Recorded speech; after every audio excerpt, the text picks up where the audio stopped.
Hi, everybody! With Digimon Story Time Stranger coming out later this year, I've been watching a lot of Digimon content from other YouTubers, and one of them brought up something that I don't agree with, but I feel was worth talking about. Does Digimon have a definitive game, or not? So let's explore that further. Digimon has two main pillars to its franchise, at least when it comes to games. You have the world titles, which most millennials like myself will have as their entryway. Then you have the story games, a couple of which were localized on the DS under the world nomenclature, which can cause some confusion since the world games are primarily monster-raising sims based off the virtual pets, and the story games have more in common with a traditional turn-based JRPG. Oftentimes, the story games will get unfairly compared to Pokemon games, despite there being some surface-level similarities. On top of that, you have the various spin-offs, of which Digimon Survive is the best known. For those who don't remember this 2022 title, it mixes a visual novel with strategy RPG elements. It's a style of game I really hope Bandai Namco revisits in the future with Digimon because it could really be iterated on and turned into something truly special. So, given we have three distinct flavors of series within the property, why is it people say Digimon lacks a definitive game? This isn't an issue Pokemon seems to face, despite there being a ton of mainline and spin-off titles, which kind of surprises me since the marketing for the mainline and spin-off games is just as clear-cut as the ones advertising Digimon projects. I think this is mostly just Pokemon fanboys up on their high horses.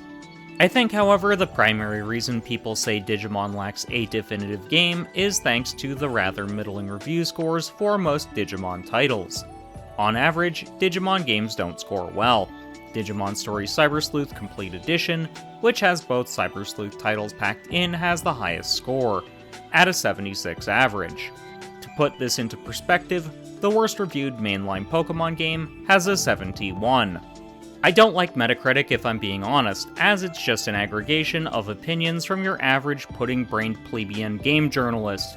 But your average gamer uses it to form their own opinions, as they can't think for themselves, which has really colored the views of Digimon games over the years. This is just an observation on my part, but I believe this is the reason people don't feel like Digimon has a so-called definitive game. But you do have good examples of what these games could be if they had better entries. So what are the best examples in each category? For the monster raising sim side, you have the latest entry from 2016 with Digimon World Next Order. On the story side, at the time of recording, you have the Cyber Sleuth duology. And for the spin-offs, you have Digimon Survive. Using Metacritic again, Survive sits in 5th place, 4th if you exclude the combo pack of Cyber Sleuth titles. The original Cyber Sleuth is the best reviewed after the combo pack with an average of 75, followed by Cyber Sleuth Hacker's Memory at 73, then Digimon World DS at 71, and finally Survive with an average of 70. Making these the best examples, I haven't played Digimon World DS because I didn't have access to that library of games until very late into the 3DS's life cycle. It released in June of 2006 for Japan, and in November later that same year for North America only. It was just called Digimon Story in Japan, so this does add somewhat to the confusion, but I don't think a slightly confusing naming structure is the reason this franchise has the perception of no definitive games. I'd argue we have 3 definitive games to date, but what are those games? But before I reveal what those definitive games are, why not hit the subscribe button and ring the notification bell if you've made it this far into the video. Anyways, I'd argue the definitive games, to date, are Digimon Story Cyber Sleuth, Digimon Story Cyber Sleuth Hacker's Memory, and Digimon Survive. Why's that, though? The Cyber Sleuth games are just very competently made turn-based JRPGs. They're also decently accessible thanks to the game's bothering to explain its mechanics in digestible chunks that are easily understood by people who don't have extensive experience with monster-raising JRPGs like Pokemon, Persona, or Shin Megami Tensei. The stories are also decent affairs for what they are. However, they pale in comparison against the likes of Persona or The Legend of Heroes, properties that are primarily known for having good storylines. Digimon Survive, on the other hand, is to date the only visual novel that has held my interest. though its SRPG mechanics are a little on the lighter side and could be improved. So if these are the so-called definitive titles in my eyes, why am I pointing out their flaws? It's because they're games that should have fared far better, despite said flaws. I feel like had the Cyber Sleuth games not been made for the PlayStation Vita first, then later ported to more powerful hardware, they would have been received far better. Just look at the reaction to Time Stranger so far, with only a single trailer. It's clear the game has a decent budget, even if some things could be polished and improved. However, that is just from a trailer that is under 2 minutes long, and Bandai are for sure going to polish it up before it releases at some point in 2025. I imagine it'll hit store shelves sometime this summer. As for Digimon Survive, I blame the fanbase more than anyone else for this. It's the best received non-mainline game, and people genuinely love it if they give it a chance. However, the length of time it took to come out, coupled with the fact it's a visual novel, left a lot of Digimon fans wanting. Some even reviewed it poorly, just because they didn't understand what a visual novel is. So why did I exclude Digimon World Next Order from this definitive list? I know I'm gonna catch some heat for this part, but I feel like it's worth mentioning. While I like Digimon World Next Order, I feel like it's still hampered by some design choices. It's in no way a bad game. It's just that it's not as easy to recommend as either of the Cyber Sleuth games or Survive, which feel well designed and have only marginal flaws. A lot of Digimon World Next Order's problems stem from it not being beginner friendly and the random difficulty spikes which are hard to predict.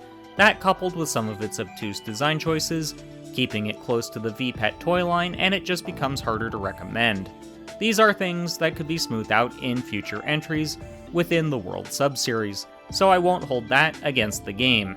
It's also clear Next Order was built to a budget, even though it was built with the PS4 in mind first and foremost. If this video hits 10 likes, I'll make a video discussing how Bandai could go about fixing the World subseries of games.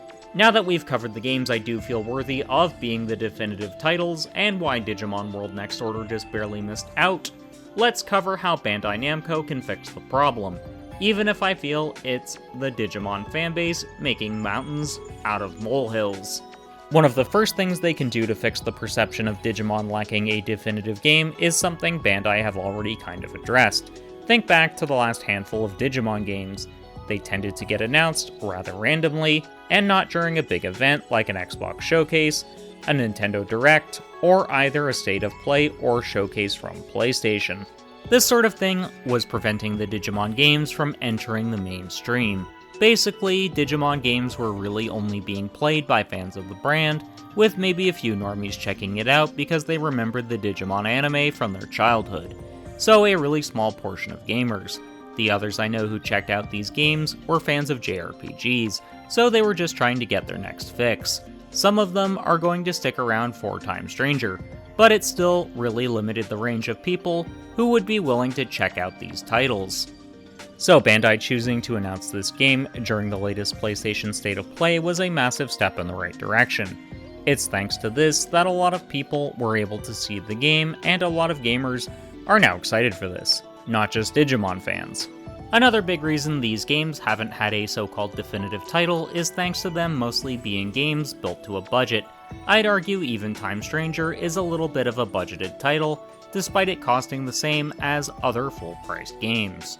But I will say this, Time Stranger doesn't look as constrained by its budget as previous games have. It feels about what I'd expect from a current generation release. Where the budget shows a little bit in the trailer is during the real-world segments, and in some of the animations not looking as fluid as they otherwise could, which aren't exactly huge concerns in my eyes. From statements Bandai Namco have made, it seems like the game will primarily take place in the digital world and not the real one, so skimping a bit on the budget for those segments makes sense, as we won't really spend a lot of time there. Shots from the digital world just look far better. As for the animation, I'm not all that worried. Animation can always be smoothed out closer to launch, and since this title is going to be a turn-based JRPG, it's not exactly something that needs more detailed animations ever. They just have to be serviceable. Again, look at Falcom games. Those are built with a limited budget, and they save budget by reusing assets, and by not having the most detailed or smoothest of animations.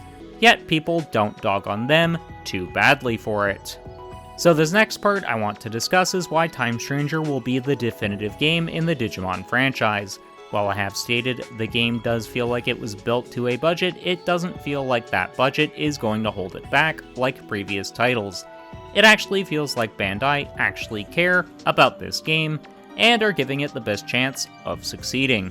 For example, it's not releasing on previous generation hardware like the PlayStation 4, Xbox One, or even the Nintendo Switch. A lot of Nintendo fans are actually quite salty about this fact, though I'm sure it'll come to Switch 2 at some point after it launches for the PS5, Xbox Series consoles, and PC.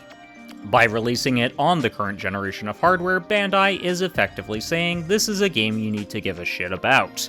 Especially when you consider the PlayStation 5 now has moved 75 million units, meaning it's just shy of the Nintendo 3DS in terms of all-time sales.